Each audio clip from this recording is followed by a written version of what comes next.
Welcome back to our Profit Era, where we talk about all things money, mindset, and business. It's your host, Cindy, your fractional CFO and financial bestie. And today I wanted to share my 1 month update from being back from my Hormozi strategy session. I can't believe it's already been a month. I feel like so much has happened behind the scenes, and I can't wait to share that with you. So let's get into it. Well, for starters, if you remember, they told me that I needed to stop offering everything that I was offering and only offer two packages, which was my corporate tax package with quarterly CFO calls and just my monthly CFO calls that I offer without tax services. So those are the only two things I'm focusing on right now. With her Profit Era program, it is coming to an end of October, but I am going to make it into a course. So if you are looking for support, it's going to be a 90-day self-paced course, which you can go through so you can calculate like your own break even, your financial forecasting, identifying where your money leaks are. So that way you can build your own financial foundation without having to work with me one-on-one with CFO on call. Now, what else has changed since I've been back? Well, I've been more focused, so I've restructured my whole calendar. So now Mondays are my working on the business days. Tuesdays, I'm working on client work. Wednesdays, I'm doing client calls. Thursdays, I'm doing client calls as well. And then Friday is like my free day. So I'm going to F45 3 times a week. I'm going to yoga 3 times a week. I'm really being mindful about the things that I'm doing so that I'm actually taking care of myself. Now, with my Mondays focusing on the business, I'm planning ahead. So I've already forecasted all my expenses for 2026. I also have forecasted how much income I want to make, what my profit margin is going to be, how much money I want in the bank. Like all of that is figured out. I know exactly how many clients I need for the year. Now, my next step is going to be breaking it down month by month. So now that I know the type of clients I'm working with, I just need to figure out the timing of when the cash is going to come in the bank account and just plan accordingly to that. So that's what I'm working on. I'm also writing my third estate planning exam in November, so I'm currently studying for that as well. I'm also speaking at a women's tattoo collective event in November. So that's super exciting. I'm still working on my presentation for that. But overall, I feel good. I feel more aligned. I'm more calm. I also reached out to all my previous tax clients, letting them know about like my new rates. I'm only offering limited spots. And I've had like good feedback where clients are responding saying, yes, we still want to work with you. And they've been paying their deposits now for tax work that's going to be done in April or June of next year. So that's really helping with cash flow as well. I'm also just planning ahead and I feel more in control about what's going to happen in my business versus 2025. I feel like I was trying different things, working with different coaches. I was going to so many different events, not really being intentional. But I feel like just coming back, it's only been a month and I'm already like laser focused.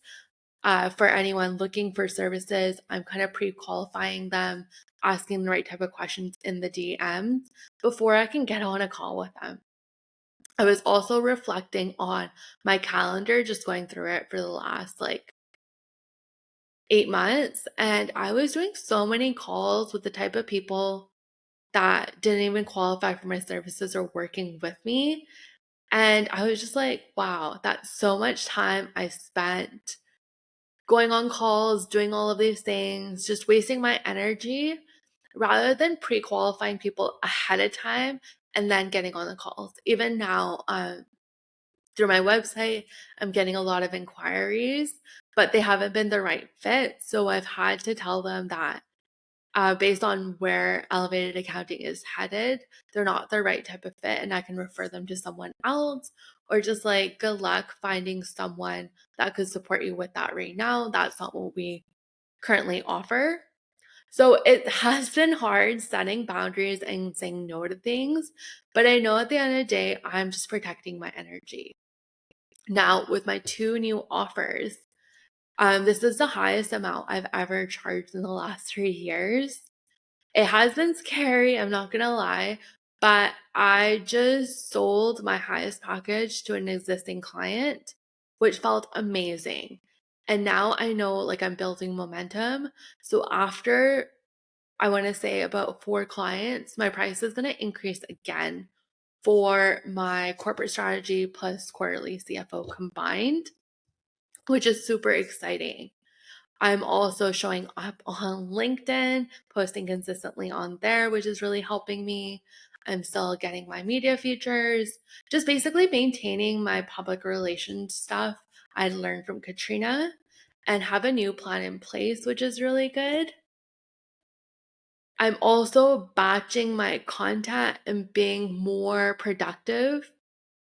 So I'm blocking my time in like 90-minute intervals and really just focusing on things that I'm working on.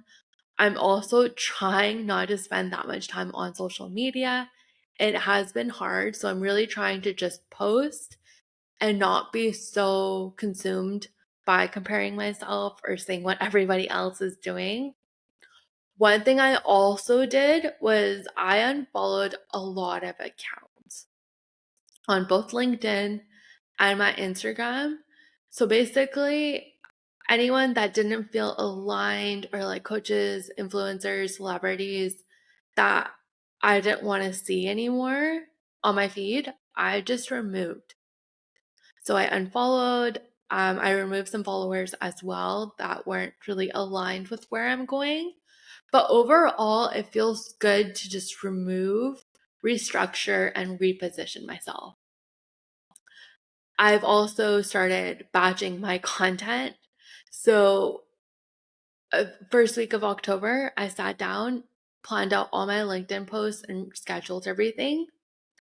I also sat down and got all my Canva posts done for the elevated accounting side. I also started my personal branding page. I started posting on there. I have content. Everything feels more organized and structured. Whereas before, I felt like I was being reactive, creating content the day of to post. And it just became overwhelming and stressful managing 2 accounts. But now that I have clarity, I feel like it's so much easier posting because I know the content pillars and things I want to post about. So if you're listening and you're feeling overwhelmed with all of the things that you're doing, I want you to take a deep breath, take a step back, even take a day off social media and really just sit down with yourself. Ask yourself, who is your ideal client that you want to work with? Or maybe you have an existing client that has been perfect for your services, but you're struggling to get similar clients. Well, write down everything: why you enjoy working with them, what characteristics they have, what income level they're at, what services they're paying you for, and just understand what made them so special. Because that's the energy you want to put into your work and the type of clients you want to work with. Another thing is, we're so consumed by the online space. So your perfect ideal client might not even be on social media. They might just be like a local business that needs your services. Or maybe a business that's not even online. They've been in business for 10 to 15 years and they've been working with referrals, organic marketing. Like there's so much out there outside of the online space. So that's something I struggled with too because I was so consumed by the online space. And now just shifting out of it, I'm really being more intentional with who I engage with, who I have as a podcast guest, where I'm actually spending my energy. So I highly encourage you to start doing the same. If you struggle with increasing your prices, I'm going to have a separate episode just on price, but you have to get comfortable with increasing your prices because inflation, the cost of living, the cost of groceries, your business expenses, like all those things keep going up. So your prices need to match that, or you're going to risk putting yourself out of business.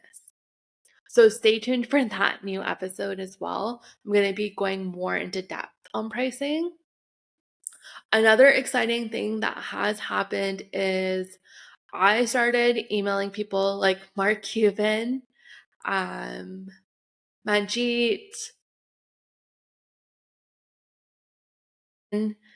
Michelle, Manjeet, Robert, the Dragons and Sharks.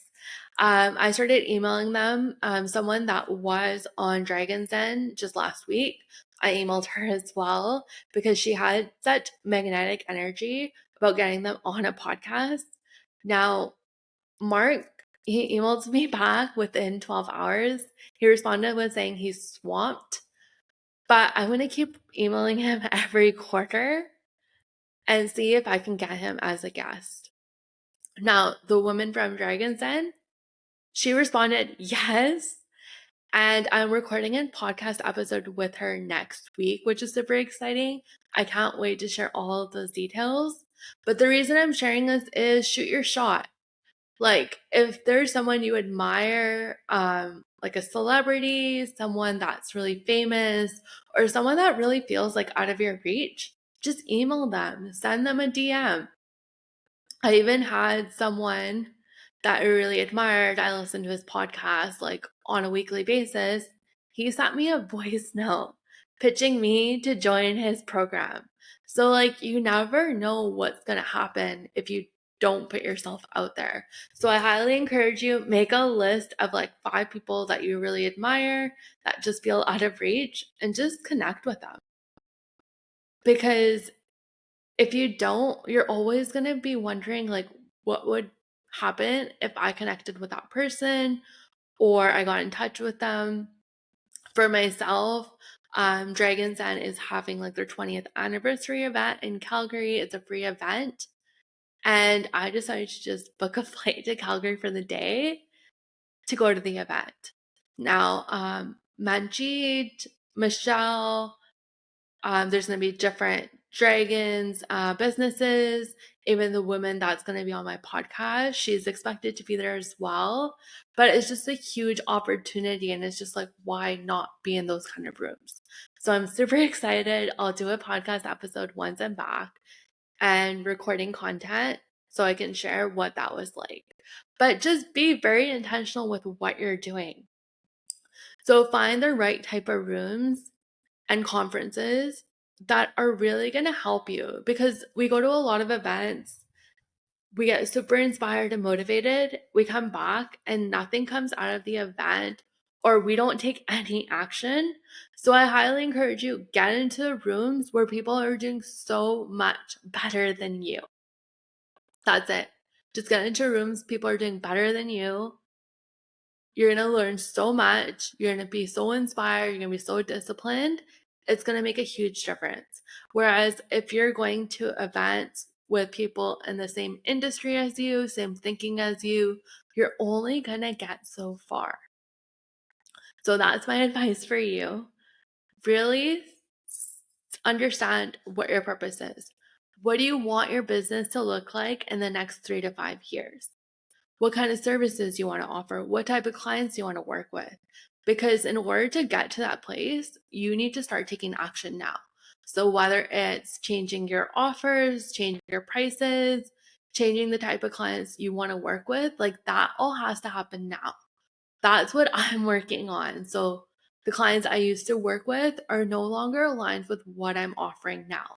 So that means I need to change everything up. I need to find new clients. I'm basically starting my business from zero all over again. So I'm in the rebuilding phase. I totally understand how challenging, how stressful it can be. But I want to tell you, the less stressed you are, the more happier and aligned with things that you are, the more money you're going to make. This month alone, like I've made the most money. You would think that most of my money would come during tax season. It doesn't. Most of my money comes through during the off season because that's when I'm taking care of myself. My nervous system feels regulated. I feel more aligned, more inspired to create, and I'm more magnetic and energetic during that time. During tax season, I have been miserable. I feel like I'm dealing with so many people all at once. You're picking up on their energy, doing all of these things. It just becomes so heavy. And at that point, I don't want to talk to anyone. I don't want to create content. I don't want to do anything inspiring. Whereas right now, I'm emailing people, I'm connecting with people. I'm planning out my podcast for the next quarter. I'm building structure. So you need to give yourself the space to do that as well. So I highly encourage you, now is the perfect time to start planning for 2026. Start planning your weekly money dates. Understand your offers, how many clients you need on a monthly basis. Understand your break even point. Because all of these things, once you have them in place, it's so much easier to just relax, create in your business, show up, rather than operating from a place of scarcity. You feel like you're always just catching up, trying to pay the bills in a more reactive state. Trust me, the more proactive you are, the better your business is going to feel and the more money you're going to make. Trust me on that. So that's it for today's episode. I know it was a lot. I shared so many different areas, but I want you to know it starts with you being intentional and understanding what you want, not what these coaches want that you're working with, not what your family wants, not what your friends want, but what you want internally. So really sit down with yourself, journal, reflect. What do you want your life and your business to look like in the next 3 to 5 years? And then break that down. Break it down into bite-sized pieces. What can you do now so you can get to that point? If you found this episode helpful, share it with a friend who also needs to hear it, and I'll see you next time.